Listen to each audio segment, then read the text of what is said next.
Hello, welcome. It's the 90-Day Website Mastery Podcast with Jonny and Pascal. Thanks for joining us. Hello, Pascal. Well, hello, Johnny, and apologies for if you're watching it live. It's a fraction later than planned, but it's my fault. I would just be rushing back from a conference this morning. So thank you Johnny, for your patience and for our live viewers and listeners as well. Well, we're glad you're here, Pascal. Yes, thanks for joining us, whether you're on the replay, watching or listening. We love the fact that you're here. This is the 90-Day Website Mastery Podcast, the perfect companion to our 90-Day Website Mastery Program and our book, Web Proud, which is, of course, available on Amazon. It's our 57th episode. We're excited to bring you even more valuable insights and practical advice to help you enhance your website's performance and ultimately to start feeling proud of your website again. We've got 4 segments in every episode. We have the You Ask, We Answer. We have website stories where we share, this week we're part 3 of our EEAT sessions. So we're going to be talking about authority today. And then we've also got the third section, which is the website engine room, where we'll share perhaps an app or a piece of kit to help you as a website manager manage your website better and produce a website you're proud of. And of course, we finish every piece of content with the website call to action. Listen, let's get started with You Ask, We Answer.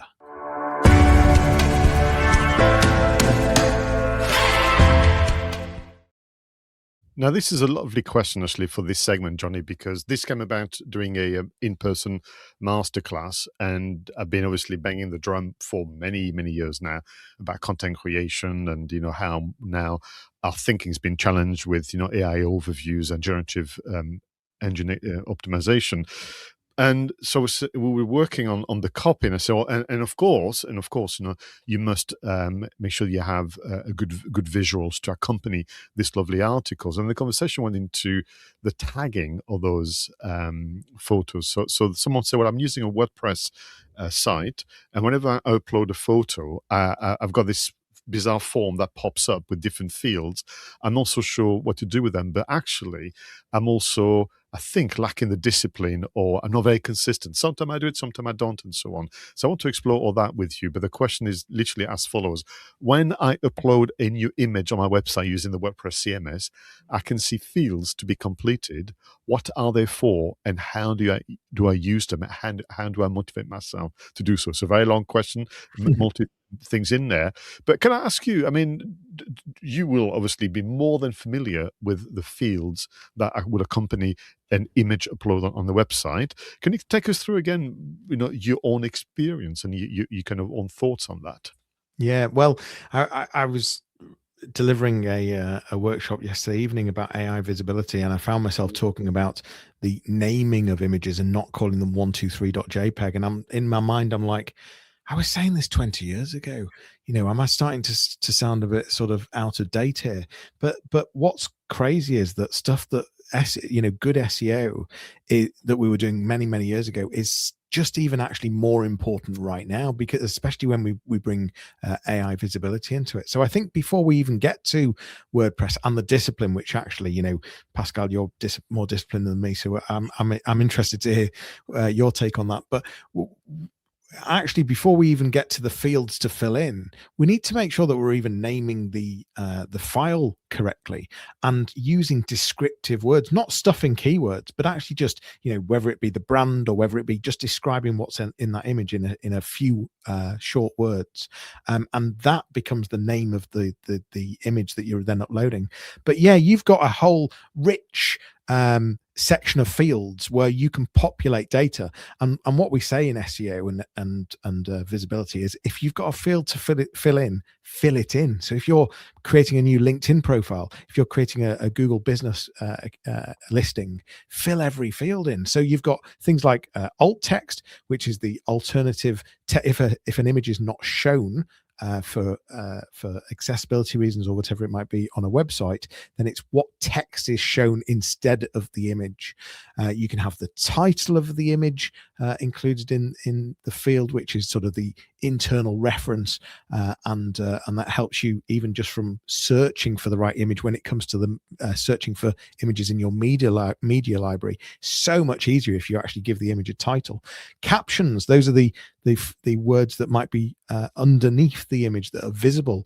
All of these things add SEO, good for geo, good for AI visibility, and of course things like descriptions as well. But how do you deal with the discipline? Because sort of, I know what I do in my own mind, but I'm curious, Pascal, how you get into a position where you actually just make sure you do it. Yeah, no, so that's interesting. So what I've done for myself, which I then, transfer over with my trainees and mentees, is this idea that the real work is actually on the website. So what I mean by that is very often people put so much energy into the crafting of the article that their commitment is to the article itself, the words are in Word document or Google Docs or another version. And in a way, the website bit almost becomes an inconvenience. So you kind of reset everything to go, all you're doing is gathering ingredients. So the words in Word document is ingredient number one. The photo where the file name has been changed, not on the computer, is another ingredient. And everything else, so you gather the ingredients, and then the real work and the moment of joy comes when you put all this and make it come alive, on the CMS. So there's just a mindset shift. The second thing is, particularly when it comes to the photos. So again, what people will do is they will write the article, the word, they will put the words on the CMS, and then they look around for an image, and that becomes boring, tedious. So they'll go too quick, or eventually they go, I've got to get this done, I'm going to move on to the next thing. So they find an image that is okay. They may remember to do the file name change, Johnny, but after that they go, I've got to move on to the next thing. So what I tend to do then, I start with the image, not with the words. So what I tend to do is think of it like filmmaking, where you have a poster, then the teaser trailer, then the full movie. So in that order, your image is the poster for the movie, and you spend just a bit longer on the description. And what I tend to do is I said to her, imagine your favorite client, imagine your favorite friend. I'm sure you have one or two, everyone listening, and you're doing it for them. So it's you're not doing it for the CMS, you're not doing it for Google and AI overviews or ChatGPT. You're doing it for that person that is in your mind, and you'll find that then you'll be a bit more committed. And then you kind of do all the different fields, alt text, title. I use caption as well if I want to quote the source, or if I want to add, value. And I also do the description, but I do the image first, and then I add the text. And that creates, a bit of hierarchy. But if you think about it, Johnny, that's logical, because that's what people will see first. They'll see your title or the article or whatever that is. Then they'll see the visual. Then they'll see the copy. And the argument being that if you have a strong visual, they'll be keener to read the article. And finally, what can really create discipline is, of course, to batch upload your content. So you may have 4 or 5 articles lined up, 4 or 5 images, and you'll find that if you can do 4 or 5 articles that can be time stamped so they are released over time in that 1 hour kind of bit of work, you're also more likely to do it. So yeah, that's what I've been inventing over time, but that's been my own experience, and I pass it on to my clients. Yeah, it sounds like a very good discipline indeed. By the way, all my clients are my favorite clients. I don't have a if you're listening right now. And actually, just to round this off, I just thought I would mention the importance that some of these have. So the alt text is critical from an accessibility point of view, and Google really is bothered about accessibility. I would say the next sort of highest in terms of sort of SEO and geo value is the caption, followed by the description. So those are the things to bear in mind. So make sure that you're naming the file name, thinking about the alt text, thinking about a caption and a description. The benefit of the title is that you'll be able to search in your media library to be able to find the right one afterwards. Good question, Pascal. I like it. Yeah, very much so. We'll move on to our next section, which is website stories.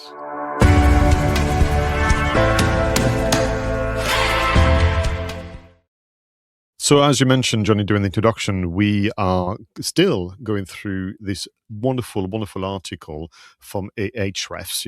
We've been looking at expertise, we've been looking at experience, and that's been interesting to understand the difference. And going through what Mateusz Makosiewicz and Joshua Hardwick from Ahrefs have been exploring, we're now going to move on to A for authority, the third letter into this acronym. So, from my point of view, what has been interesting is to both explore what obviously the team at Ahrefs think about authority, but also then to delve into our own experience.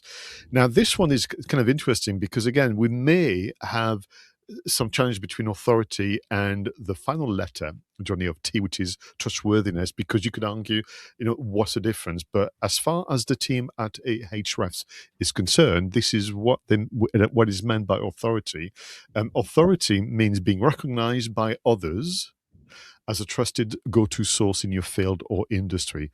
And the by others, for me, is probably the one I want to kind of spend some time on, because you could obviously think that what I'm going to do is create more information about myself, from myself, if that makes any sense, and that will establish authorities. But as far as the Google kind of guideline and framework of EE8 is concerned, its authority means being recognized by others. And that's where it's very different to expertise and experience, which is more about the claims you're making about yourself. So, I mean, do you think that that's enough to understand authority, or do we need to delve into it a bit more, this idea of that others are vouching for you?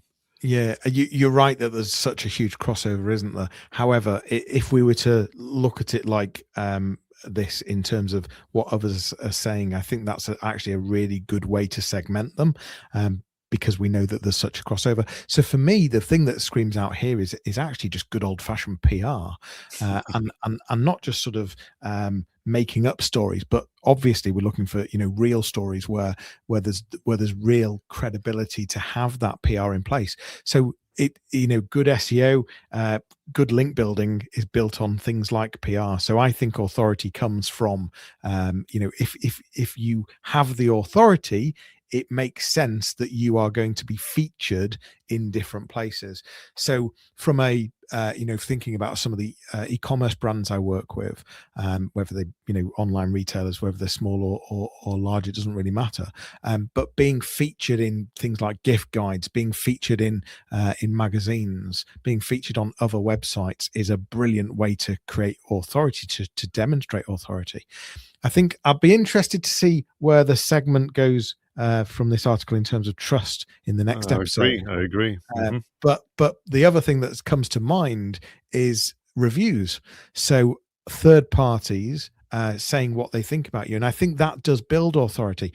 Does it build authority to you as a person? No, it builds it more to the brand, to the website. So I think the bit that I take from the authority is that this is about you as a person as well, and so that's why I can potentially see how reviews filter into both. So going back to the person, what press coverage can we get about you, and whether that be in trade press, in local media, all the different digital footprints that you've got across the ecosystem. How can we get mentions, and who could you partner with? What other brands could you be doing collaborations with would be of interest as well. And sometimes that's a really easy fit. So not necessarily sticking with e-commerce for a moment, but taking, for example, a wedding photographer. Well, in the wedding industry, there's sort of 20 other things like the wedding flowers, the events, the venues, all the different the photographer, the videographer, all work together, a bit like mortgage brokers and insurance brokers. They recommend each other, and solicitors even. So who could you collaborate with would be, I think, a way of demonstrating authority. What other ways do you have experience in terms of building authority, Pascal? Do you know what's interesting? You reminded me of an activity you and I used to do a long time ago. Maybe we should, bring it back again. Do you remember when we used to look at websites and actually establishing authority through your website? And we used to say, well, if the website is in the middle of this circle, but the circle is not made up of your own website, but someone else's website,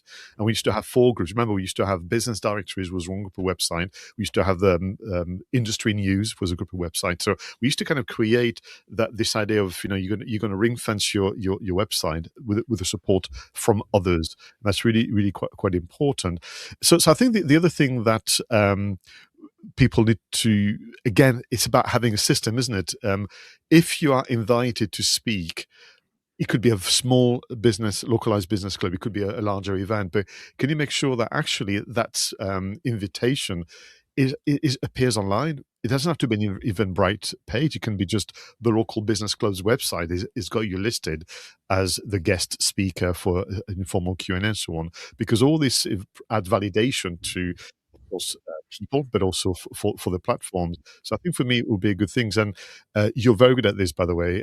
If you have been invited, if you can do a recap of and what you've said on your website with a link back to the wonderful organizers and host. Have a look on Jonny's website. It does that superbly well. Of course, you mentioned it, so you've got the press coverage, but also could you try and find a way to be almost like a regular columnist in specific trade publications and podcasts, whatever. So more than once is probably what we do here. And by the way, for all of you listening, the local media, the local press is really well liked by the likes of Google. And I don't know if you've noticed that. So don't think that you have to aim. Well, you should try, BBC, The Guardian, Financial Times, all other, publications are available. But actually a very localized news platform can do your business wonders and your authorities wonders. And they like that co-citation between your address and, of course, the address of the publication. But I think for me, the one that will create authority is to remind yourself about all what I call the badges and battle scars. So if you belong to a membership organization, if you want some awards, and we all have that kind of modesty and humility that's been built in from we've been brought up. But if your organization belongs to a membership organization, which you take a bit for granted, but that could be actually a sign of authority where you can not only put the badge, but also link back to maybe the page where you're listed or to write an article about it as well. But so for me, the word would be, who are the others? In your line of work, in the world of your customers, who are the others that literally can vouch for you? And that's probably the best way you can kind of work it out. So if we were to do a recap on what we've done so far with EEA and then T next time, with experience, the question people could have, Jonny, would be, well, have you done this before? I don't want to be a guinea pig as a client, but with expertise is how deeply knowledgeable are you? Or it's just a win. And then with authority, do others recognize that your claims are valid and credible? That could be one way to look at it. And very excited to look at how we're going to shape trust in the next episode. And it's all coming together. And this fundamentally, if you can get EEAT right, you are most of the way there in terms of visibility, whether that be through Google or whether it be through AI chatbots. I think it's been brilliant to focus on this, Pascal, and in the detail that we're doing it. Let's move to our next segment, which is the website engine room.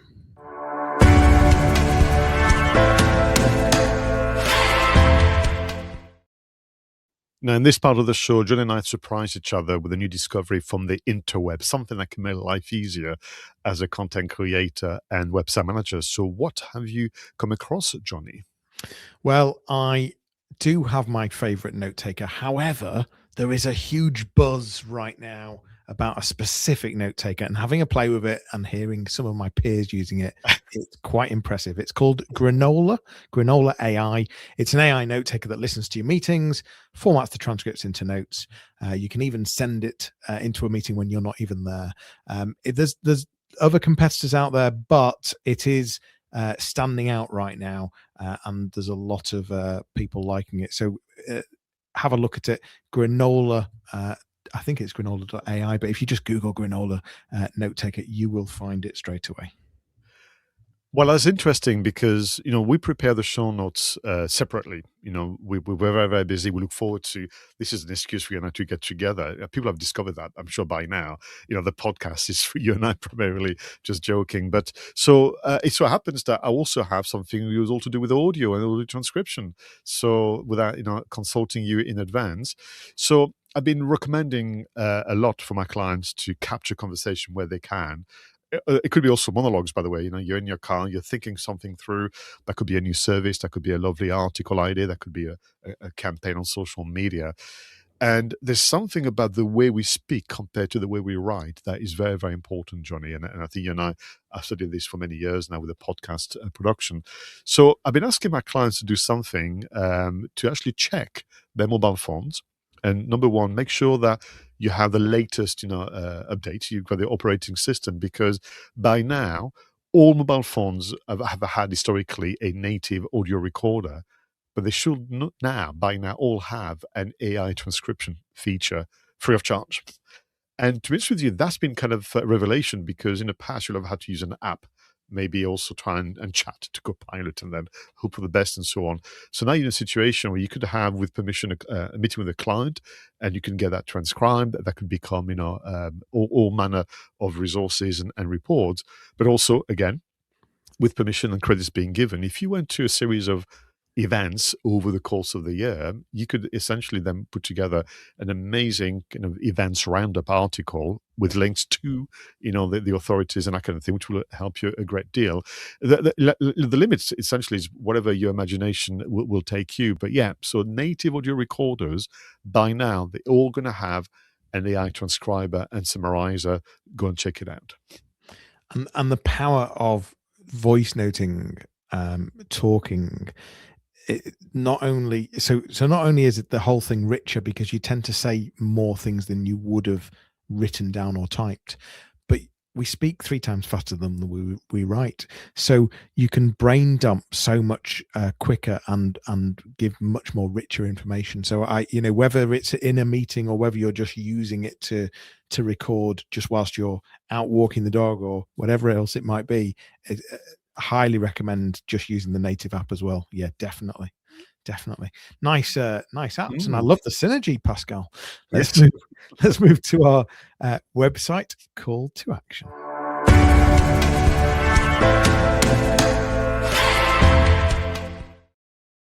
So in this one, this is a one change, the one adjustment that you should be making right now to make your website work harder for you. Johnny, what is your recommendation?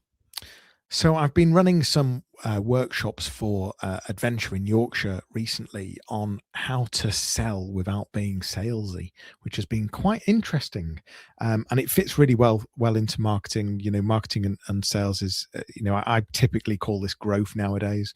The two need to work hand in hand. And a lot of it's around confidence. But one of the things that I've helped delegates bring to life is what I call the value statement. So giving that sort of very clear statement of how you are going to add value. And my recommendation for the website call to action this week is review your homepage headline.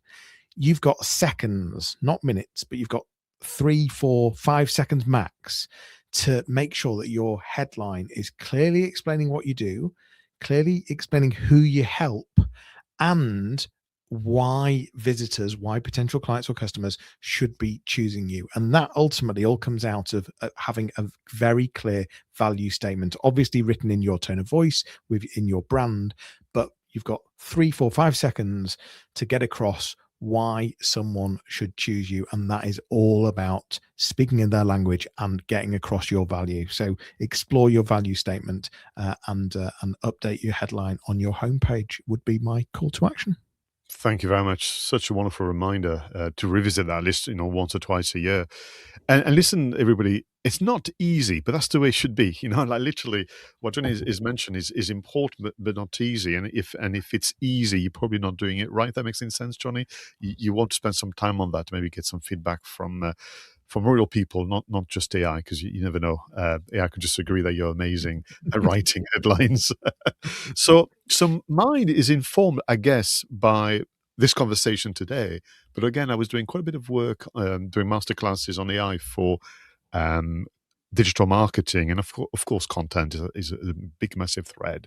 And I've been championing long form content production, and that kind of things. But I stumbled upon a ancient presentation from 2013, would you believe? When I was going through, my folder systems, and in there was a couple of slides with the very, very bold statement: "The perfect anatomy." No, the anatomy of a perfect article. Sorry, I thought when I was younger, I was obviously much more, much bolder and confident. I'm not sure there's such a thing as perfect, but anyway. So I was reading it, thinking, actually, not bad at all, young Pascal from 13 years ago.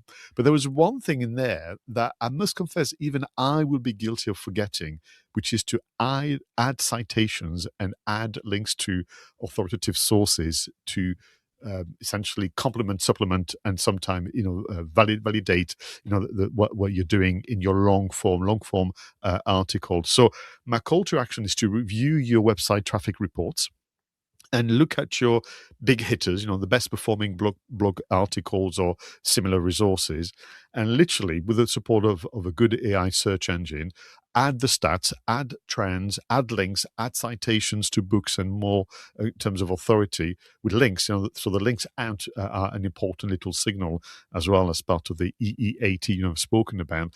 That's going to bring it alive again. This article of yours, give you a reason to reshare it as well. And maybe things have moved on. So what I've seen people do as well, Johnny, which is lovely. Sometimes they add a little box to say update, June 2026. Actually, the statement we made 2-3 years ago, things have moved on, or our thinking has moved on. So you really bring it alive.